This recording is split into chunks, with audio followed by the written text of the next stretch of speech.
I was talking to a first-time investor yesterday, and what struck me was how easy it is to get this wrong.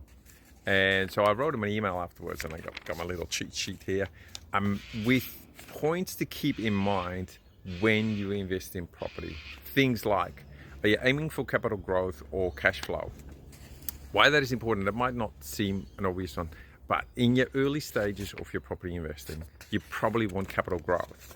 If you only have one property or no property at all, then you need the property to go up in value so you continue to invest. You can pull out the equity for your next investment. So capital growth in the early stages is most important most of the time. When you're maturing your journey, when you got 3, 4, 5 properties, you got all those properties going up in value, or at least a few of them, capital growth might become less important. You say, well, I want to start focusing on using the equity in the properties to create an income stream, because at retirement, you really don't need $10 million in property and no cash flow. You need $200,000 a year or $100,000 a year, whatever that is for you. And you don't care if that's from $2 million in property or from $10 million in property. Now, there is ratios that say, well, if that's what you want, then your asset value should be at least this much. But my point is, what you need to focus on in your property journey, in your path towards wealth creation, changes. That's point one. Is it better to buy new or existing? Big differences between new and existing, obviously. New ones get much better tax deductions. Also, maintenance is a lot less, more than likely, covered by the builder for the first 7 years, and less likely to break down.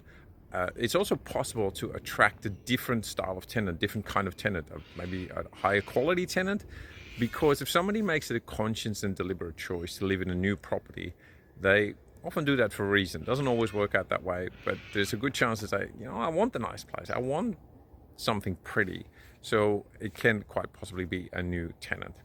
Whereas existing property is more than likely in an existing suburb, existing neighborhood, and so the prediction of what the growth is going to do is much easier. There's well-established trends and less tax deductions, but a lot more predictable outcome moving forward.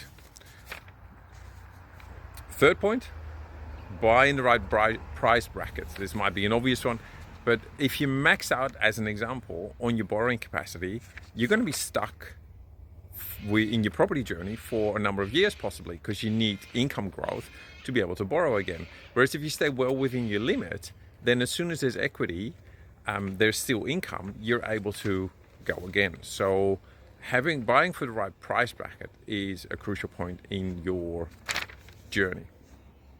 Buy the right property. And this means a property that is right for that particular area, that has the right features, right amount of bathrooms, and is attractive to the demographic that you're aiming for. Point 5, make sure, this is a big one, make sure supply and demand statistics are good. It's very easy for property promoters to talk about the demand. Vacancy rate is low, government is spending on hospitals and schools and infrastructure, railway, for instance. Employment is on the rise, so there's a lot of new people moving into the area. Great area to invest. But if that's a greenfield site and there is 100 acres over the back fence, then the demand might be great, but the supply can always be filled, or can be filled to meet that demand for a long time. And that's gonna pull back your growth. That's gonna pull back the soundness of your investment. So supply is easy to recognize. Demand is easy to recognize. Also make sure that you've seriously looked at supply. How easy is it to add properties to this space to fill the demand? And the last one, do you buy a high rise or house and land package or a duplex, or what kind of investment is best for you? And it doesn't always, there's not one answer to this, but there are important considerations. For instance, if you buy high rise and you buy off the plan, if you buy off the plan and it's high rise, then the term to completion is a lot longer. Now that might give you good capital growth, which is kind of what you're aiming for. You don't have to do anything and it will go up in value between when you bought it and when you settle on it. But if it's a large apartment block, then when you settle, when your property comes on the market, there's 100, 200, maybe 500 of the same properties coming on the market at the same time. That's a lot of competition for tenants, and that can really slow you down, or that can really mean it takes a lot longer to get a tenant, and the rents are, you're not going to get a strong rent because there's so much competition.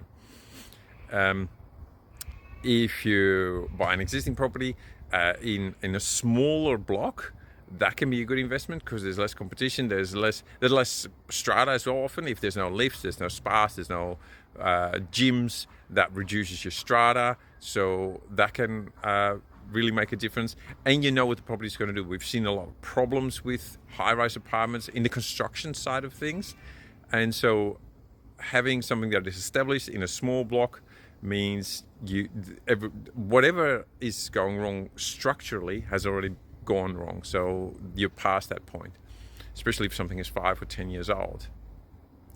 If you do a house and land package, then you get land, of course, and the land value is what ultimately goes up in value, so you get more growth potential, although it doesn't always work out that way, because again, if you're on a greenfield site, if there's 100 acres over the backyard, over the back fence, then there's plenty of opportunity to build more.